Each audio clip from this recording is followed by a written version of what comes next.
Well, good morning. Welcome to church this Sunday morning, and thank you for the worship. So for those of you who don't know me, my name's Lisa Heidenreich, and I have 4 children and 4 grandchildren, and I am blessed to actually say that they're all here today, and I have them live with me in the same town. I mean, how unheard of is that? And growing up as a young child, I had no brothers or sisters. I actually do, but I didn't live with any of them. And so it's so nice to have family. I feel like the second half of my life has become so much more fruitful and so great. So I'm talking today about choices, and the first picture that you've got is a picture of my mum and my dad. Can you see that? What's that one? Yep. And I think if Mum had just stayed at that choice, life would have been terrific. My dad lives here in Port Lincoln, and I have a brother, Tyson Parkin, and I also have a sister, Bianca, and my parents, John and Judy, so they live here. And my dad is a very stable man, and if that had been our life, it would have been a great life. But I don't regret any of my life, because your life becomes your testimony. Your life becomes the journey that you can help other people. And there was some exciting adventures and all sorts of things that happen along the way. But I do want to start off. Many people say to me, if there's a God in this world, why is there suffering? Young people are dying. We've just had that in our community, which is really sad. And we know that all of these things happen, and people often wonder where God is in the midst of it. God created the heavens and the earth, and he thought, I want somebody to rule a piece of real estate called earth. So he created Adam and Eve, and he gave them authority over the earth, over the sea, over the fish, over everything that was here. There was only one thing that they couldn't do. They were not allowed to eat of the only one tree. They could eat of all the trees in the garden but one tree, and that was the tree of knowledge of good and evil. Now, when they ate of that tree, I want to say that the world changed. Everything was made beautiful in God's image, everything. No one died. But after the fall, and after they ate of that tree of knowledge of good and evil, everything dies. The grass dies, the animals die, we die. It was not God's original intent. But he had to give mankind free choice, otherwise we'd be puppets. I want to tell you today that the world's problems are because of us, humans. The choices that we make. The biggest problem with Adam and Eve was that nobody took accountability and could just say, hey, we're sorry, we blew it. The man blamed the woman blamed the serpent, and it just continues on into our world today. I want to tell you that I made many excuses for my life and why I could stay like I was. I had self-pity that was around my life, and I was one that just wanted to wallow in my self-pity and invite all the friends that I possibly could to come and hear my sad story. I do not blame God for the mistakes of this world.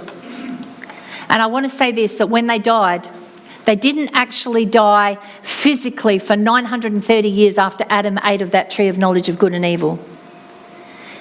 He died spiritually. I want you to understand this, that he was separated from the God who had created the heavens and the earth. And there was a separation, like an emptiness in mankind that you could not understand. And then mankind goes around putting fig leaves as an illustration, covering our nakedness, our guilt, our shame. The moment they ate of that tree of knowledge of good and evil, darkness came over the land. Fear, shame, guilt. None of that was here before that.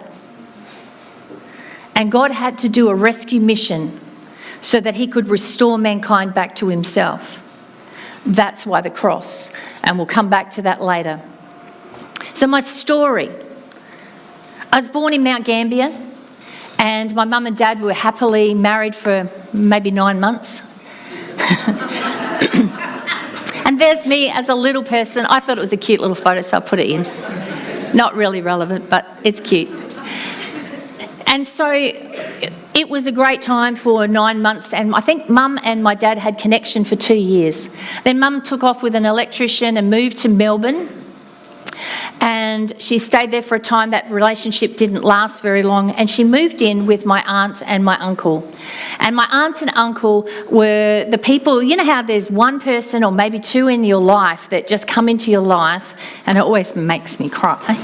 They were the only ones that believed in me and really loved me. And so they took us in, and they had a son.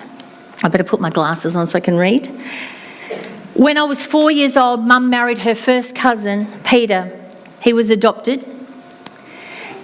And Peter had just been released from Goulburn prison after serving 17 years for murder.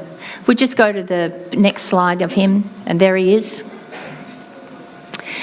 I'm just going to read a little bit about his imprisonment. Life imprisonment for youth who killed a taxi driver. Peter Mannington Harvey, 17, was found guilty in the Central Criminal Court yesterday of the murder of Joseph Edward Fisher, 29, taxi driver on June the 28th, and sentenced to imprisonment for life for 20 years. A person under 18 years of age could not receive the death penalty, and they wanted to.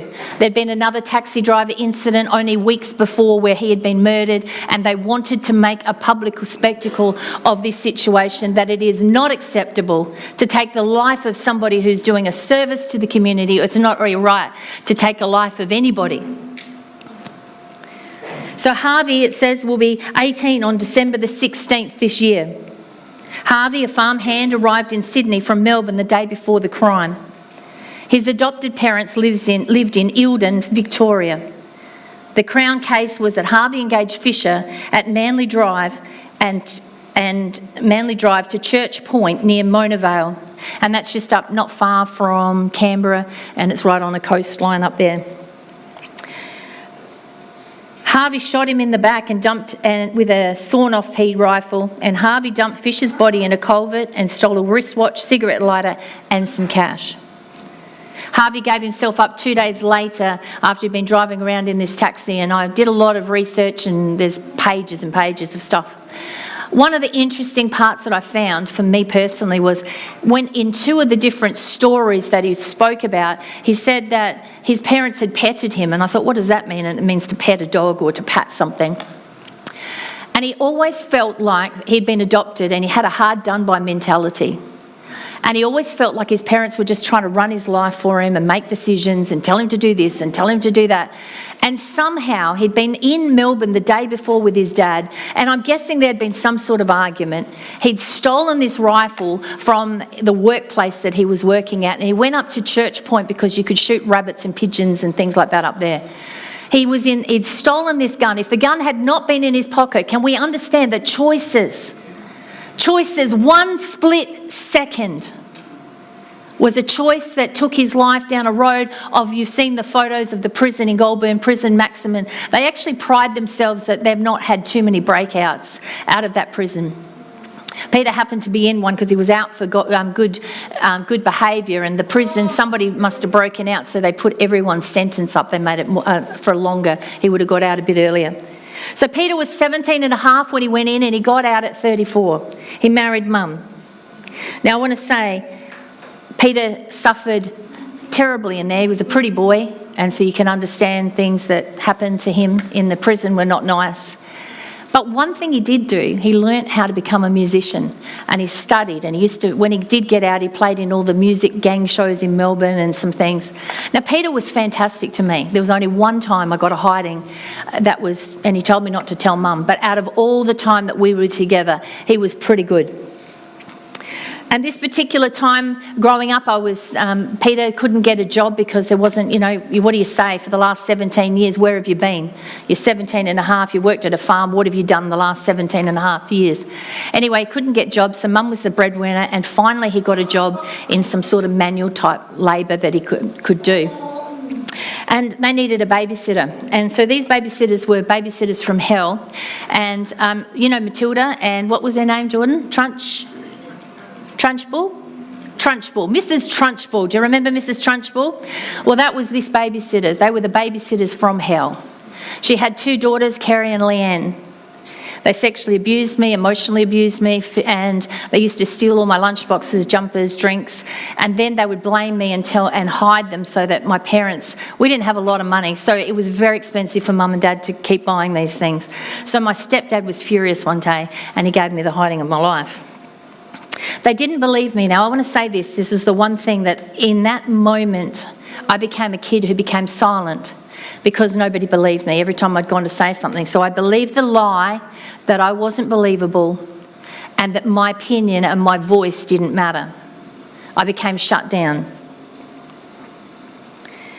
I remember thinking, Mum actually invited them on to 2 birthdays after that, and I thought, haven't you got the hint? Like, I didn't want to come out to the birthday party. You think that would be a really good hint that something's wrong. I had to work through forgiveness because, you know what? Later on, I used to be so angry at them, but then I thought about their poor families, those kids, so I'd start to pray like for their families and their grandchildren and whoever else they've got any influence over, because I don't know what created them, but their mum wasn't very nice. So the monster that was in her obviously created monsters in them. And I became a monster. Peter became a monster. Choices that we get to make.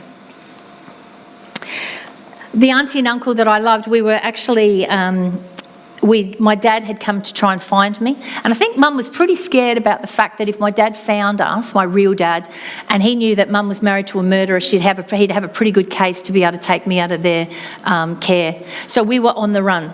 And Peter came, John and Judy came to visit us, and my uncle happened to be there that day, and he didn't let them into the house. But we were living in Wanturna South and in Victoria. We'd just got a nice house, life was going pretty good, and I started going to a really nice school, had some good friends, and I think I was quite bright until about year 3. There was hope back there. And so anyway, we ended up, as soon as they turned up, within a week, I think Mum had the house up on the market, we sold, and we moved across to the Western Australia. We did a bit of a trip around with a caravan, and then we got to a place called Burracup, which is about 20 k's out of Bunbury. And I had the most amazing couple of years there, loved it. Nobody knew about Peter's past, it was fantastic. School was great, friends were great. And anyway, my auntie and uncle, whom I loved, moved across the road because they'd come from Melbourne once we got settled. And it's really sad. They went for a drive to go up to get a lime and a lemon tree from a place up at Yarloop. And on the way there, they had a crash. And Uncle had polio and his good leg was severed. And so he bled to death. But Auntie, I think, had a heart attack at the time and he was trying to revive her. I was absolutely devastated. They were like I said, they were my favourite. I've never felt emptiness like that. It was just horrific. Anyway, they left me some money and Mum put me into the Bunbury Cathedral Grammar School, which is an Anglican school. But to get there, I had to go to the Anglican church that was in our little community. And, you know, I just thank God that even then, I don't care what church, where you are, God is working. He works in every different denomination. He's always working. And so I had a little time of playing Mary in the play and then, going singing the songs that we learn at school, you know, the old ones, give me oil in my lamp, keep me burning. Remember this other song, he whipped and they stripped and they hung me high and they left me on the cross to die. I had a faith in God even then. Now, did I actually outlive that? Not at all. But I did have a faith, and it took me on a journey of really finding Him for myself.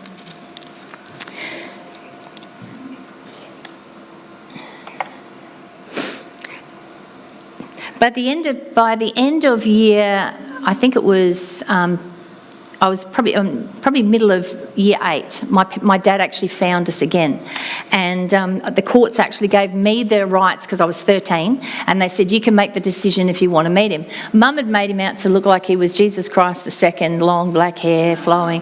He drive these really hot cars, and he still does. He's got one with an eagle, and it's a black. What is it? Thank you. And so, and he still drives that, but now he gets out with his grey silver hair. It's not sort of the cool look that you think. I actually wouldn't mind if he passed it on to me. Take it for a drive. So he had all of the cool cars and everything. And so anyway, he came to meet me, and I had a little sister, and she was, I think she was 4 at the time. So we had our first birthdays. I was 13. She got her ears pierced. I got mine done. Mum never would let me, so my dad did. I started getting into wrong things though really early, and my dad, we got to move around a lot, but what I found was really hard was when my real dad did find us, my stepdad and mum started fighting. So my mum's parents had come, and they weren't the nicest people, and we decided to build a house together, like an L-shaped house, one side and the other. Anyway, one night my grandfather was drunk, and he shared with the community at one of the, maybe the dancers about Peter's past. And everything changed for us. No friends were allowed to come to my house anymore because they knew that he was a murderer, and things got around. And then when I found out, I wanted to tell everybody. And then they thought, well, your friends think you're lying. When you start telling a story about your dad's a murderer, they think that you're lying. And so all of a sudden, isolation hit, and I was really lonely. And it wasn't probably the best years. Life was pretty boring. Mum never really let us play much sport or do anything. We were always, we just didn't do much at all. So I couldn't wait to get out of home. So Peter ended up separating from Mum, and I went for my first holiday with my dad. And my dad he was living in Bordertown, and he said, so I went for a visit. So I got there. And when I came back from that holiday, it had been a really great time. Mum had moved in with another man, and his name was Robert Parker. He was my new stepdad. He'd been fishing on some rocks, and he got dragged off the rocks by a high tide. He was assumed to be dead. He had a wife and 2 daughters. He hated his life, so he never went back. He made a new identity, and he met Mum. And then I spent the next years with him. He hated me and I hated him. It was very mutual. There was no love lost there. He was very authoritarian. I got hidings all the time. I started sneaking out at night. They'd actually set up Milo tins on strings and doors so that every time I'd go through something that they could hear these things. I'd just take a runner and run out and go and have fun, come home, get the hiding, who cared? Rebellion had started. Mum was a perfectionist, and I never could match up to her. And Mum, I loved Mum. I still love her. She's been gone 10 years. But I think she might have had Asperger's, and she was very hard to live up to. I just couldn't. And so I went from being a bright person to I can't, I'm hopeless, I'm dumb, I can never match up, it doesn't matter what I do, so why try? By the time I got to year 10, I'd flunked it twice. I mean dumb. But you know what? I really wasn't dumb. But belief systems lock you into mindsets. And the Bible says that in Proverbs 23:7, it says, as a man thinks in his heart, so is he. I want to tell you this, none of us will arise above the real belief system that you have about yourself. Health, weight, success, future. What is it about some people that can go on and take on the world and create wonderful businesses, and other people, just whatever they do, it just doesn't happen? It is all to do with the belief that you have about yourself. It's like a lid that gets locked on us, and it says you can grow this far, but you're going to be stuck here. I was diagnosed as mentally unstable by 13, and I had become violent. I couldn't take my anger out of Mum because she was just too strong. So it started at school. I'd start swearing at teachers and slamming doors and walking out, and wherever I had a place that I could let out, I guess the teachers were the safer target. It's like the cat. You can't tell your mum, or you can't talk to her or your dad, so you kick your brother or your sister or your cat or your dog, or we take it out on somebody. Our beliefs dictate our actions, and isn't that true? If you believe in a cause, you'll fight for it. If you believe in others, you'll support them. But beliefs can be equally disempowering. Many times our beliefs sabotage our future. Do you know your future is whatever your belief today is, you are determining your future. So So I was one that said, I can't, I'm hopeless, I'm done and dumb. But there's a scripture that I love, and it says, I can do all things through Christ who strengthens me. When I gave my life to the Lord later on, that became the mantra for my life, and I've never said no. I couldn't hold my head up for photos. I was ashamed of who I was because I'd become so hardened and so evil. But I can do all things, and so can you. That's the lid buster. I've got a creator who believes in me, loves me, is passionate about me, is with me every second of every day. He has been so faithful and so loyal to me. Have I always been that? No. But it's so nice when you meet somebody who believes in you. My auntie and uncle, but the best one is God himself.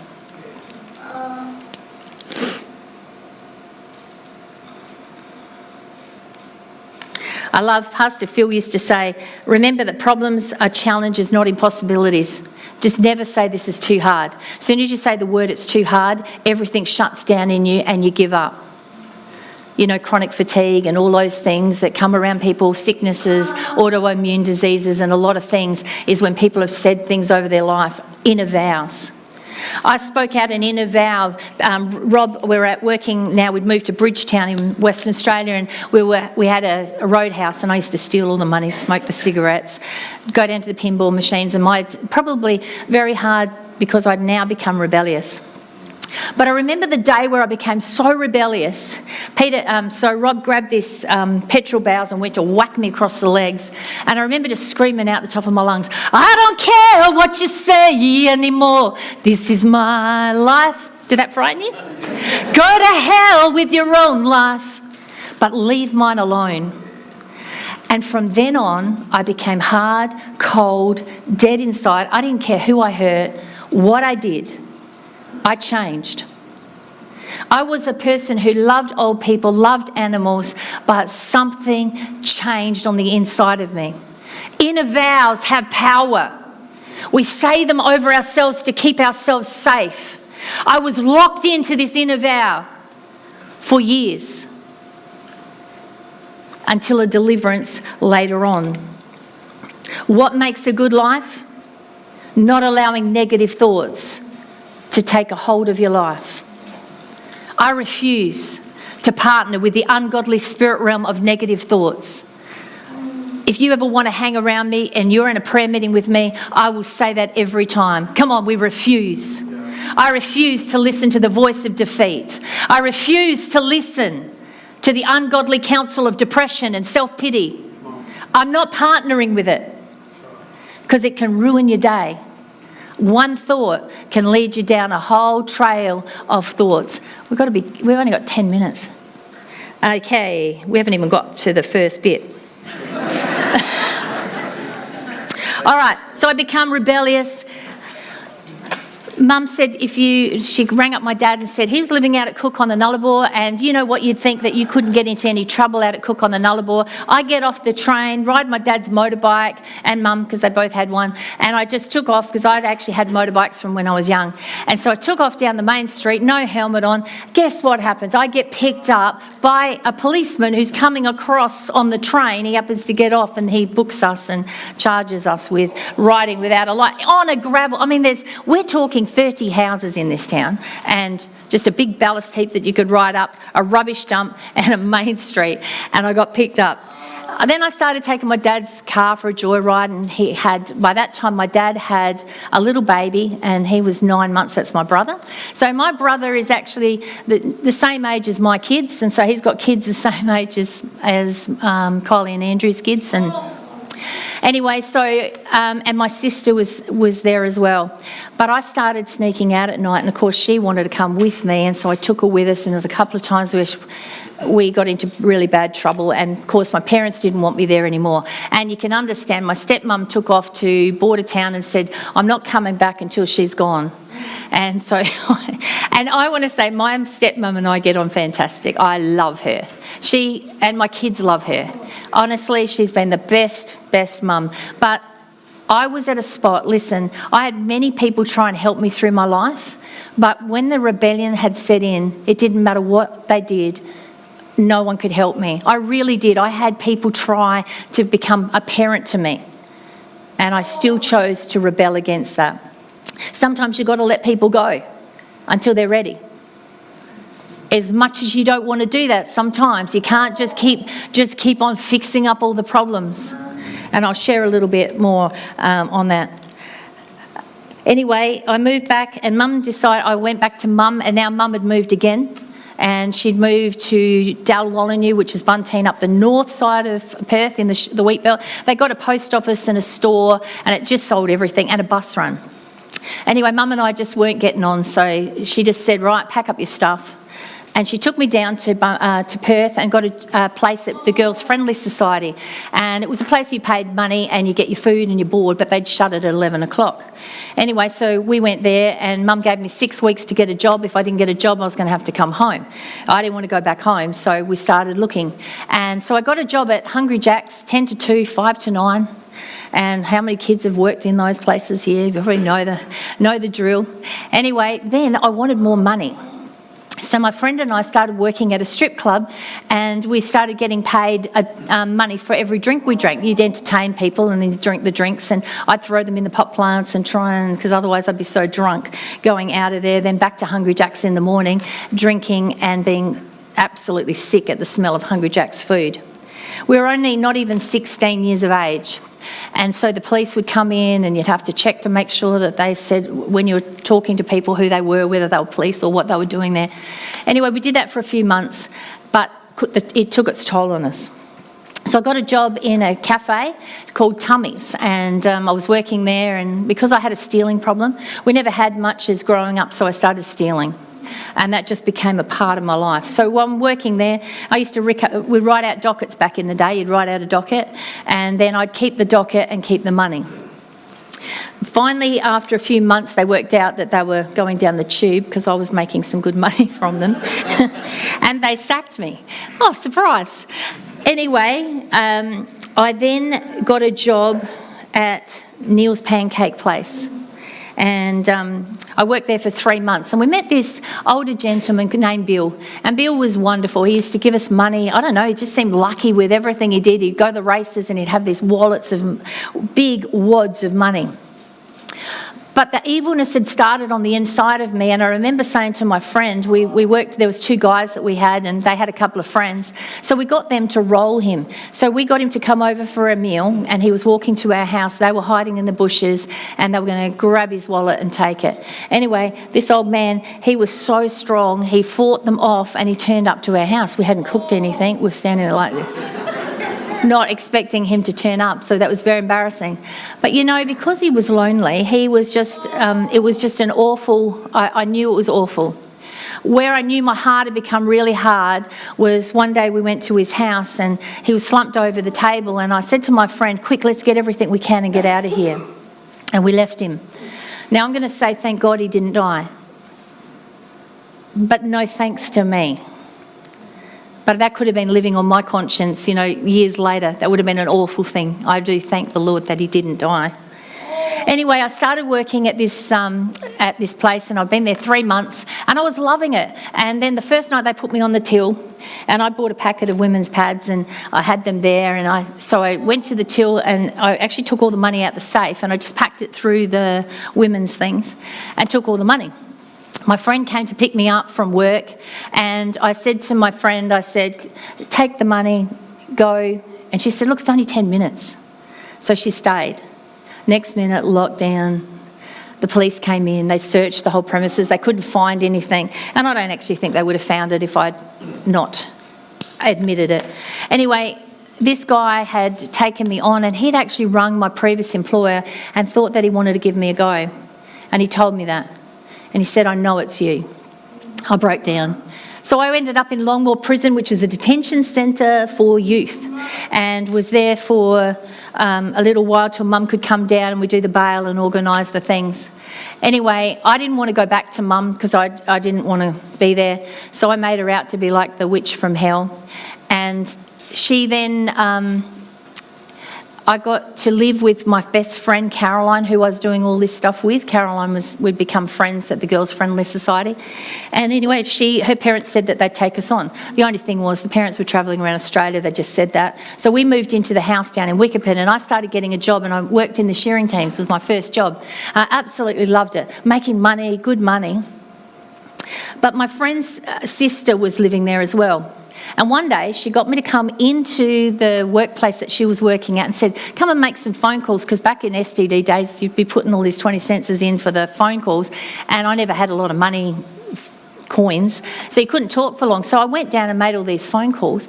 The next day I was working in the shearing teams, and out comes the police cars, sirens all going, very embarrassing, and they pulled me out of the workplace, and they were just challenging me because they already knew about my past. She had used my past against me to be able to escape. Anyway, thank goodness, I said to them, look, I'm earning that good of money, and when you work in the shearing teams, you work 7 days a week. There was nowhere to spend the money except at the pub, and we did that most nights. But I still had a lot of money, and the police must have believed me. And so I just want to say thank God for the fact that they did pick that up. Otherwise I would have had another sentence on there and would have ended up back in Longmoor. Sometimes you can try and rescue your kids, but I want to say that prison was the best thing. I did not want to go there. I met some and they were only youth. They were youth, and that was bad enough. But sometimes we want to rescue everyone and protect them from facing the consequences of their choices that they make. But sometimes you've got to let people grow and let them learn through some of their mistakes.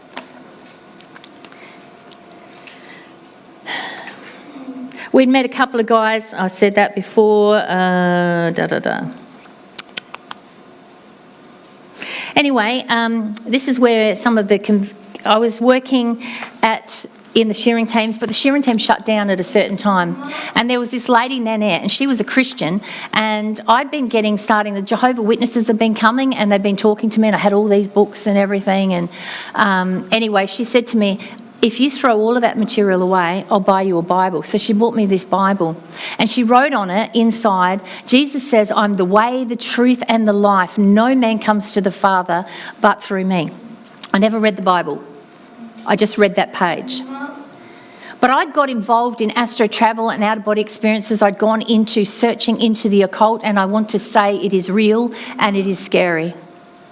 And I couldn't control it. The vibrations and the things that would happen over my body, and times when I remember one particular time where I felt like I was falling through the floorboards and going down into outer darkness, and it was the most scariest time of my life. And I called out that name, Jesus.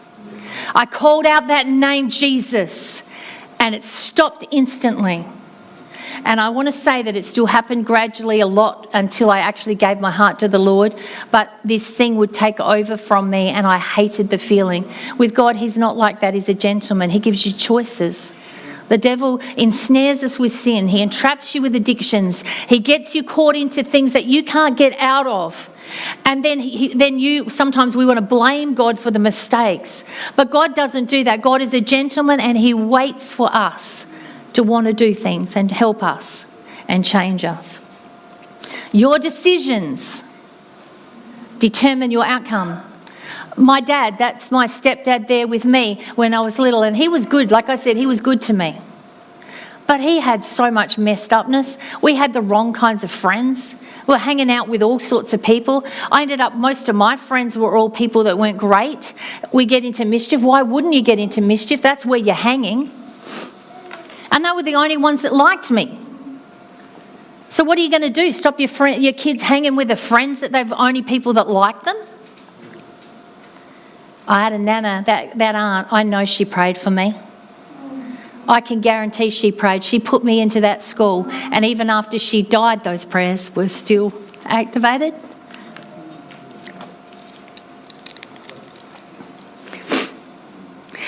Anyway, I went to New Zealand and I started working in the shearing teams, and I loved it. There's like 100 shearers, 100 shed hands, worked around Middlemarch and Milton down the south, and there was about 100 shearers, but because over there they shear so many sheep, you have one shed hand per shearer. We used to work 9-hour days, so we'd start at 5 and we'd finish at 5, then we'd go to the pub, we'd get drunk, stoned, wasted, whatever, and live this party life. It was fun until I wanted to have a boyfriend that you could actually trust, and that was another story. One of the girls tried to move in on my boyfriend, and this is with anger. I just got her head and I just smashed her head into the toilet holder of the toilets. Just kept smashing it. Such violence. Even with my boyfriend, Wade's father, it was a violent way both ways, because I could never trust him. And I remember pulling him off a stool one day and smashing him down on the floor, it was horrific. Anyway, while I was there, we ran out of work. And so I moved into Christchurch with some people, and I got a job at Alamein Lounge and the Toucher Class, which is a massage place with benefits. I worked there for a time until I could get enough money to be able to get myself back home. And, you know, as I said, I wasn't proud of who I'd become. And I remember while I was in this massage parlour talking to the girls and saying, "Don't you believe that there's a God?" And they would just say, "Come on, you've just got this conscience that just keeps burning inside of you." And they laughed at me. But there was something that was still working away in me, that I knew that there was a God, and this lifestyle is not the right lifestyle for me. So I came back to Australia. I pretended, because my boss didn't want me to go, he got me a return ticket back to Christchurch, and I never went back. And I pretended my nana was dying and I was going back for the funeral. When I came back here, I met Wade's dad, and he was a biker plus shearer, and we were living in Western Australia in Wagen, and the violence, and it was an unhealthy relationship. He didn't trust me, I didn't trust him, I didn't trust myself either, he didn't trust, so it was it's a disaster in the making. Anyway, one day he said he was annoyed at my dog, and he said, "Either that dog goes or you go." And I thought, well, I think me and the dog will go. And then his mum moved in, and thank God she moved in, because she didn't like me, so there was no way back. And I just say sometimes some interventions, it just has to be God, because I probably would have gone back, especially when I found out I was pregnant with Wade, my eldest son. Anyway, my dad was living in Cummins by then, and he'd become a Christian, and he was going to the Cummins Uniting Church, and he said, "Come and get yourself sorted out." So that's what I did. I came to Cummins and got my life sorted out. And I met Grant, and I said, "God, if you're real, I want him for my husband." I didn't go to church for any other reason but to see if I could get Grant. And I actually found church was quite boring, to be really honest. Anyway, Grant took me over to a charismatic convention in Adelaide, and it was a great 10,000 Christians there. But I had evil inside of me, I want to say this, and I could not stand the praise and worship. I mean, there was worship, hands lifted up, people praying. If you've never heard of praying in tongues, they were worshipping in the Spirit. It was just this atmosphere, and I felt so uncomfortable. I was in, out, in, out. Anyway, I walked back into the song Amazing Grace, how sweet the sound that saved a wretch like me. I once was lost, but now I'm found. And this thing that was inside of me just ripped up from the inside of me and just went whoosh, whoosh, whoosh, straight out the top of my head. And I was transformed and changed. And Grant would say, thank God for that. But I want us to understand that we needed a saviour. I said that there was such a separation.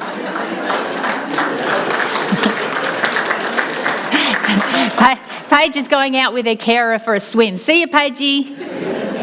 See ya. So, I just want us to think about this. 33 years earlier, before the cross, the Son was in heaven with the Father, and there was this holy hush that was going on. And the angels were around the throne, and they're trying to listen in to what's happening. And then they see the Father and the Son end the conversation. And the Son begins to walk down the corridors with the angels stationed all the way down the corridors. I want to get this right because I think it's good. He gets up and he slowly walks down the corridor past the angels who are stationed all along the hallway. Jesus gets down to the end of the hallway and he slowly turns and he looks at the Father for one last time. Heaven was going to be empty for 33 years without their precious Jesus. It was a grief or a distance for the angels who'd only known him. He emptied himself and suddenly he vanishes. He emptied himself of every divine privilege that was rightfully his at that moment. He became the seed of a child conceived in the womb of Mary, he left his heavenly chariot, his heavenly bed, his heavenly privileges, his heavenly everything to become a man. I want you to think about this. If you were the creator of an ant and you created this little ant and you thought to yourself, I love my little creation. I'm so proud of my little creation. But one day you see your creation moving towards danger. So you stand in its way, but he just crawls over the top of you. You speak to him, but he can't understand our language. It just sounds like thunder or something that's going on. You put your hand there and you try and push him back, but he keeps on going. And then you think to yourself, I know what I'll do. I'm going to become an ant and I'm going to show them how to live. And you humble yourself. Imagine us in our wisdom becoming an ant. That's what God did for us. The Bible says that he went to the cross.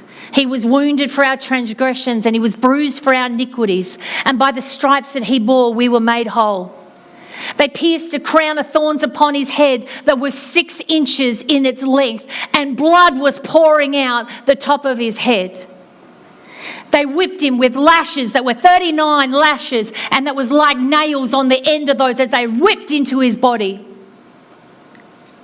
The Bible says he could have called upon a legion of angels, but he stayed on the cross because he knew that he was the bridge between man and God. A man lost the world, and God could not come back unless it was another man to win back what was lost. Jesus is called the second Adam.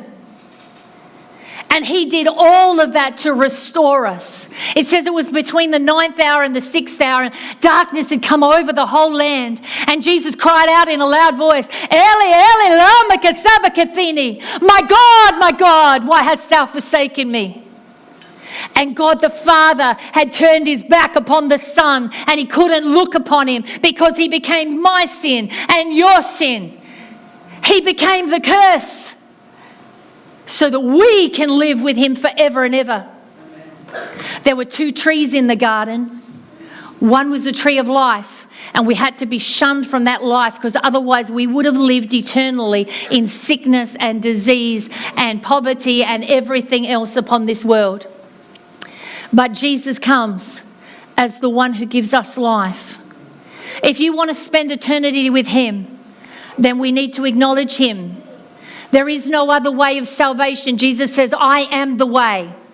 I am the truth. I am the life. No man comes to the Father but through him. You cannot get into heaven by being a good person. I wasn't good. My stepdad wasn't good. The world isn't good, and neither are you. But Jesus makes me good. Amen. And the Bible says in Romans 10:9, if you confess with your mouth the Lord Jesus Christ and believe in your heart that God has raised him from the dead, you shall be saved. For out of the mouth goes confession unto salvation, and with the heart believing unto righteousness.